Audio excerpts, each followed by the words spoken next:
ऐसा होता है ना कभी कभी हमारे साथ कि लाइफ में ऐसा टाइम आता है हमारे ऊपर कि हम बहुत ही ज़्यादा एंगर से गुजरते हैं, अपने अंदर इतना गुस्सा फील करते हैं कि आउट ऑफ कंट्रोल हो जाते हैं। समटाइम्स एक किस्म का कह रहे हैं जिसे पागल होना कहते हैं। चीज़ों को पांच करना, जो दिखेगा उससे लड़ना, ऐसा क्यों होता है?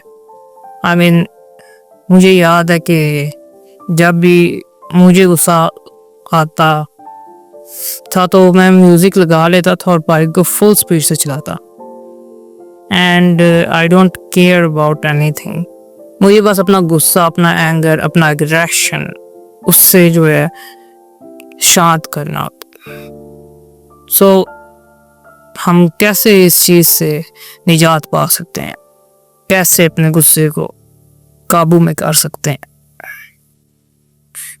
सबसे पहली चीज तो ये है कि आप मुझे ये बताएं कि आप दिन में कितनी दफा नमाज पढ़ते हैं? Not one time. जी, नॉट वन टाइम। एक दफा भी नहीं पढ़ते ना।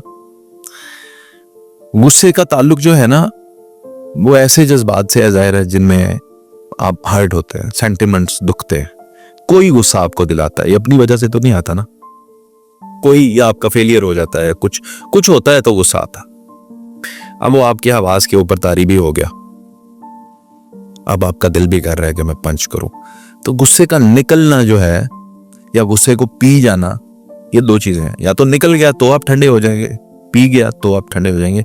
लेकिन गौर करो ना बेटा, तो इन दोनों चीजों के साथ वक्त जुड़ा हुआ, यानी एक टाइम है गुस्से का।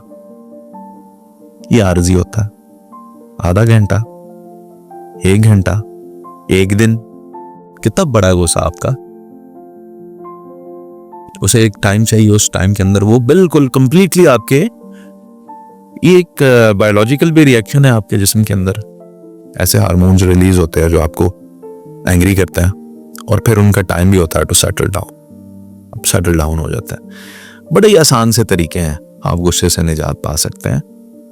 सबसे पहली बात ये, आप मुझे एक बात बताएं, दुनिया का कोई भी ऐसा इमोशन नहीं होना चाहिए जो आपको लोगों के सामने एक्सपोज करे।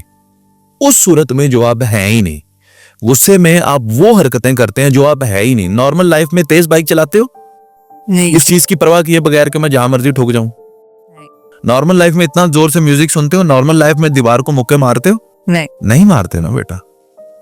इट मीन्स कि उस वक्त जो आप हरकतें कर रहे हो वो आप नहीं हो। तो गुस्सा या खुशी भी बहुत ज्यादा, अगर आप बहुत ज्यादा एक्साइटेड हो तो डांस करना शुरू कर दिया, नॉर्मल लाइफ में करते हो।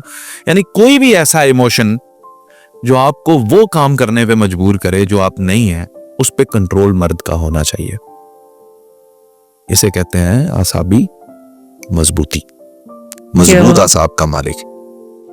क्या ऐसा कभी आपके साथ हुआ है जिंदगी में कि आपके पास्ट में कुछ लोगों ने आपके साथ बुरा किया हो एंड आप अभी अपने प्रेजेंट में देखें तो आपको गुस्सा आने लग जाता है? बेटा, मेरी और आपकी उम्र में बहुत फर्क है ना। ऐसा होता था। रिवेंज रखना, हसद रखना, कीना रखना लोगों से, यार इसने ये किया था, इसका मैं ऐसा कर दूंगा, वैसा कर दूंगा।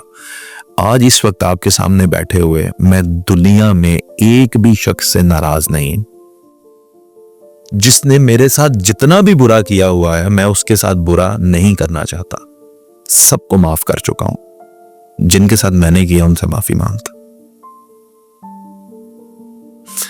आपने भी ये समझना है कि लोगों से नफरत करके, गुस्सा निकाल के और अपने आप को एक्सपोज करके उस सूरत में जो आप है ही नहीं, कोई फायदा हासिल नहीं है। लोग आपके बारे में राय कायम करते हैं। गुस्सा एक बड़ा ही कीमती इमोशन है। इसको पता है कैसे इस्तेमाल करना है आपने? फर्ज करें मैंने आपको गुस्सा दिला दिया है कि तुम्हें तो पॉडकास्ट करनी ही नहीं आती, किधर आ गए हो, मुंह उठा के बैठ गए हो। अब गुस्सा आ गया ना, अब इस गुस्से को 10 मिनट में नहीं निकालना,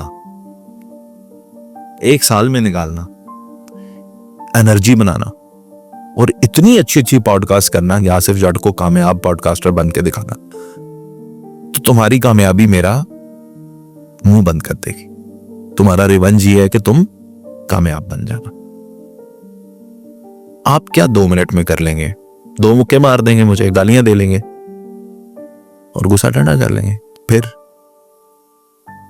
लूजर तो लूजर ही रहेगा। फिर भी आपका स्टेटस तो नहीं बदलेगा ना। मैंने जो जुमला कहा है वो क्या है कि तुम अच्छे पॉडकास्टर नहीं हो। मुझे गलत साबित करने के लिए इस गुस्से को ठीक तरीके से इस्तेमाल करो। गुस्सा कीमती इमोशन है, उसको सही समत में इस्तेमाल करना आना चाहिए, तो आप कामयाब हो जाता है।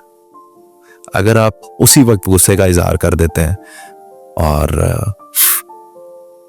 वो अपनी सूरत लोगों को दिखा देते हैं जो आप है ही नहीं है, तो लोग आपके बारे में वही राय कायम कर लेते हैं और रिलेशंस नहीं आपके बिल्ड हो पाते। और दुनिया में कामयाबी का एक राज जो है वो रिलेशंस बिल्ड होना भी। अच्छे कम्युनिकेशन स्किल्स, अच्छे लोगों के साथ ताल्लुकात, फिर अपॉर्चुनिटीज पैदा होती हैं और आप स्टेप बाय स्टेप जो है वो कामयाबी की तरफ जाते हैं। If you want to stay alone, stay angry.